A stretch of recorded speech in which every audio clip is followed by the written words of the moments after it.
사랑하는 남자를 되찾기 위해 지옥까지 내려간 여자가 있습니다. 그녀가 겪어야 했던 건 불가능한 4가지 시련, 수천 개의 곡식을 하룻밤에 분류하고 살인 양떼에게서 황금털을 훔쳐내고 신들도 두려워하는 저승의 강에서 물을 떠오라는 명령이었죠. 그런데 더 충격적인 건 이 모든 시련을 내린 사람이 바로 남자친구의 엄마였다는 겁니다. 사랑의 신 에로스의 어머니, 미의 여신 아프로디테. 그녀는 왜 한 인간 여자를 이토록 미워했고 푸시케는 어떻게 이 불가능한 시련들을 통과했을까요? 지금부터 그 놀라운 이야기를 시작하겠습니다.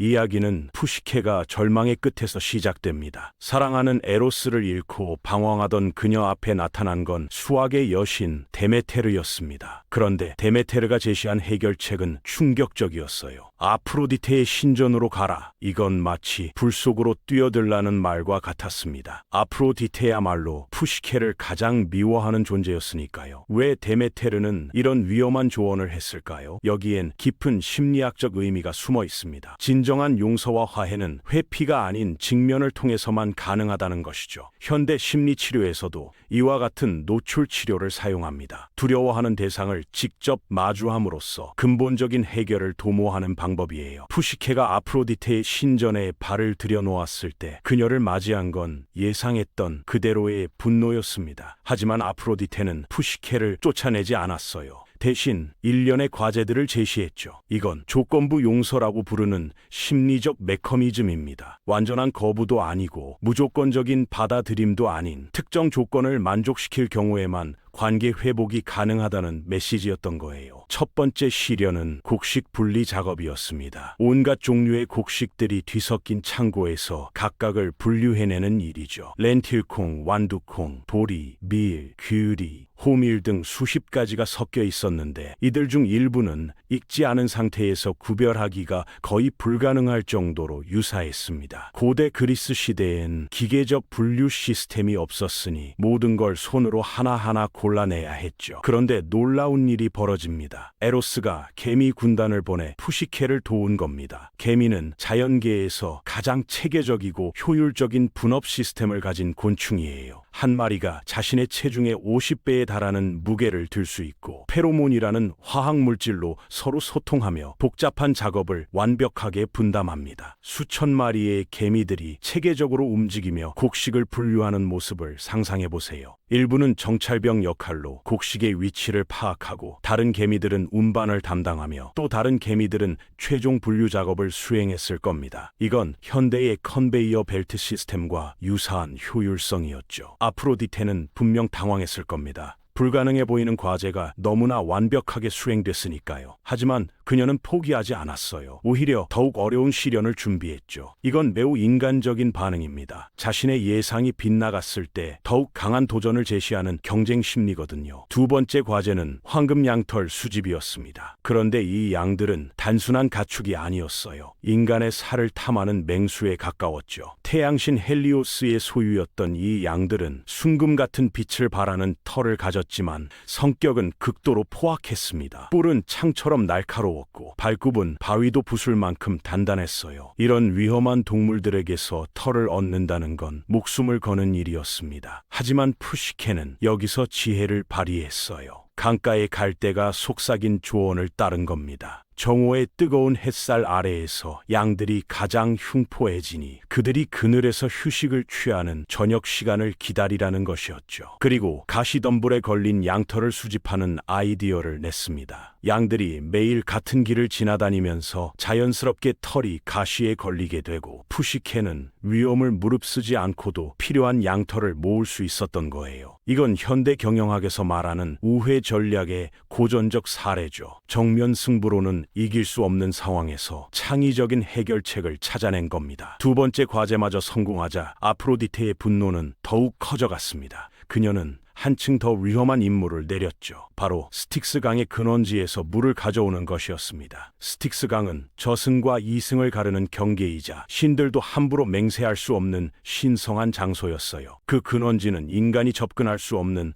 험준한 산꼭대기에 위치했습니다. 구름도 닿지 않는 높이에 있었고 사방이 깎아지른 절벽으로 둘러싸여 있었죠. 산소가 희박하고 기온이 극도로 낮으며 험악한 날씨가 상시 대기하고 있는 곳이었습니다. 더욱이 그곳으로 가는 길은 하나뿐이었는데 용암이 흐르는 강을 건너고 독성가스가 분출하는 동굴을 통과해야 했어요. 신들의 영역에 무단 침입하는 것 자체가 신성모독이었고 불을 뿜는 드래곤들이 그곳을 지키고 있었습니다. 하지만 여기서도 기적이 일어납니다. 제우스가 독수리를 보내 푸시케를 도운 거죠. 독수리는 이 임무의 완벽한 존재였어요. 시속 300km 이상의 속도로 비행할 수 있고 8,000m 이상의 고도에서도 활동이 가능했습니다. 시력은 인간보다 8배 이상 뛰어나고 상승 기류를 최대한 활용할 수 있는 날개 구조를 가졌죠. 더욱이 독수리는 제우스의 상징적 동물이기도 했으니 신성한 장소에 접근하는 것도 문제 없었습니다. 괴물들도 제우스의 권위 앞에서는 감히 공격할 수 없었을 거예요. 세 번째 과제까지 완수되자 아프로디테는 마침내 최후의 카드를 꺼내들었습니다. 바로 지하 세계 여행이었어요. 하데스의 왕국에 가서 페르세포네로부터 아름다움을 얻어오라는 것이었죠. 고대 그리스인들에게 지하 세계는 살아있는 인간이 절대 갈 수 없는 곳이었습니다. 그곳에 가려면 반드시 죽어야 했거든요. 푸시케가 자살을 시도한 것 바로 이런 이유 때문이었죠. 다른 방법이 없다고 생각했던 겁니다. 하지만 그 순간 신비한 목소리가 들려옵니다. 많은 학자들은 이것이 푸시케 자신의 내면의 소리, 즉 무의식에서 나오는 지혜의 목소리라고 해석해요. 극한의 절망 상황에서 인간의 뇌는 때때로 놀라운 해결책을 제시하거든요. 스트레스가 극도에 달했을 때 오히려 평소에는 접근할 수 없었던 무의식의 지혜가 의식으로 떠오르는 현상이죠. 목소리는 구체적인 방법을 알려줬습니다. 카론에게 줄 동전 2개, 케르베로스를 재울 수면제가 든 빵, 그리고 가장 중요한 것은 상자를 절대 열지 말라는 경고였어요. 특히 케르베로스 대처법은 동물 행동학적으로도 매우 합리적이었습니다. 개과 동물들은 후각이 극도로 발달되어 있어서 음식 냄새에 매우 민감하거든요. 고대 그리스에서는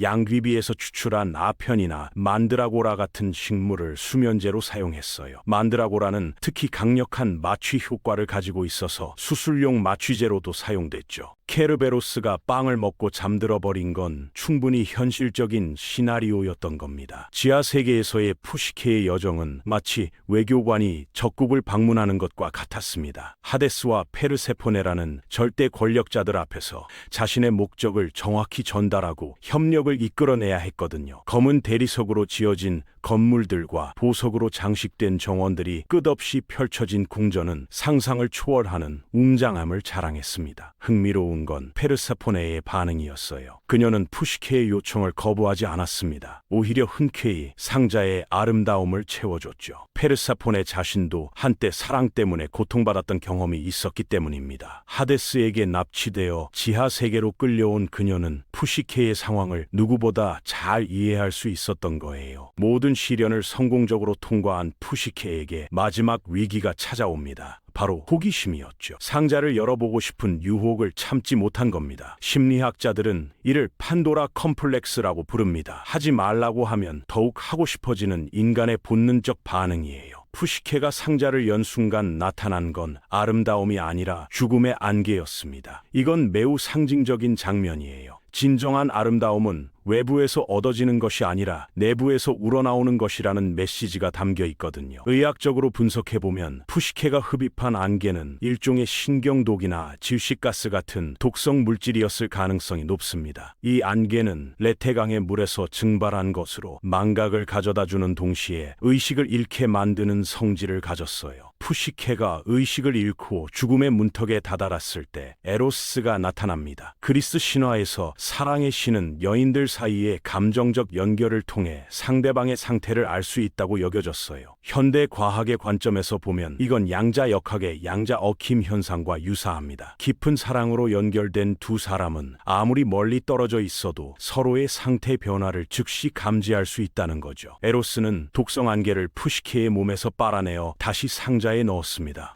이건 현대 응급의학의 독성 물질 제거 과정과 본질적으로 동일해요. 특히 주목할 점은 에로스가 단순히 안개를 제거하는 것에 그치지 않고 그것을 원래 있던 곳으로 되돌려 놓았다는 겁니다. 자연의 질서를 파괴하지 않고 원상복구시킨 거죠. 푸시케가 깨어나는 순간은 이 전체 이야기의 클라이맥스라고 할 수 있습니다. 그녀는 단순히 의식을 되찾은 게 아니라 완전히 새로운 존재로 거듭났어요. 모든 시련을 통과하면서 얻은 건 에로스의 사랑뿐만 아니라 자기 자신에 대한 깊은 이해였거든요. 에로스가 제우스에게 찾아가 도움을 요청하는 장면도 흥미롭습니다. 사랑의 신조차도 혼자서는 모든 걸 해결할 수 없었던 거예요. 이건 인간관계에서 때때로 제3자의 중재가 필요하다는 현실적 교훈을 담고 있습니다. 제우스는 아프로디테를 설득했고 올림포스 산에서 푸시케의 신격화 의식이 열렸습니다. 모든 신들이 참석한 가운데 인간이 신이 되는 장엄한 순간이었죠. 넥타르와 암브로시아를 마시는 것은 단순한 의식이 아니라 생물학적 변화를 의미했어요. 고대 그리스인들은 신들의 음식에 특별한 성분이 들어있어서 불멸의 생명을 준다고 믿었습니다. 푸시케와 에로스의 결합에서 태어난 해도는 쾌락의 신입니다. 인 매우 의미심장한 설정이에요. 진정한 사랑에서 나오는 기쁨과 만족감을 의인화한 것이거든요. 현대 심리학에서 말하는 진정한 행복과 일맥상통하는 개념이죠. 이 전체 이야기에서 가장 중요한 메시지는 진정한 사랑은 시련을 통해서만 완성된다는 겁니다. 푸시케가 겪은 4가지 과제는 각각 다른 덕목을 시험했어요. 첫 번째 과제는 인내력을, 두 번째는 지혜를, 세 번째는 용기를, 그리고 마지막 과제는 자제력을 시험했습니다. 하지만 푸시케는 마지막에서 실패했죠. 이게 바로 인간의 한계를 보여주는 부분입니다. 완벽한 인간은 존재하지 않아요. 아무리 많은 시련을 극복해도 언젠가는 실수하게 마련이죠. 하지만 중요한 건 그 실수로부터 배우고 성장하는 겁니다. 푸시케의 경우 그 실수가 오히려 에로스와의 재결합을 이끌어낸 계기가 됐거든요. 현대 연애 심리학의 관점에서 보면 푸시케와 에로스의 관계는 매우 건강한 발전 과정을 보여줍니다. 처음에 맹목적 사랑에서 시작해서 분리와 갈등을 겪고 각자 성장한 후에 다시 만나는 과정이거든요. 특히 푸시케가 혼자서 모든 시련을 감당해낸 건 매우 중요한 의미를 가집니다. 의존적인 관계에서 벗어나 독립적인 개체로 성장한 거예요. 이건 현대의 건강한 연애관계에서 강조되는 자아 정체성 확립과 정확히 일치하는 개념입니다. 에로스 역시 변화했습니다. 처음에는 어머니의 명령에 따라 행동하던 수동적 존재였지만 나중에는 자신의 의지로 제우스에게 도움을 요청하는 능동적 존재가 됐거든요. 이건 남성의 성장 과정을 상징적으로 보여주는 거라고 할 수 있어요. 아프로디테의 변화도 주목할 만합니다. 처음에는 질투와 분노에 사로잡혀 있던 그녀가 결국에는 두 사람의 사랑을 축복하게 됐거든요. 이건 세대 간의 갈등이 어떻게 해결될 수 있는지를 보여주는 사례죠. 푸시케의 이야기는 여성의 성장 과정을 매우 사실적으로 그려내고 있습니다. 수동적이고 의존적인 상태에서 시작해서 점차 자립적이고 주체적인 존재로 발전하는 과정이 생생하게 묘사되어 있거든요. 특히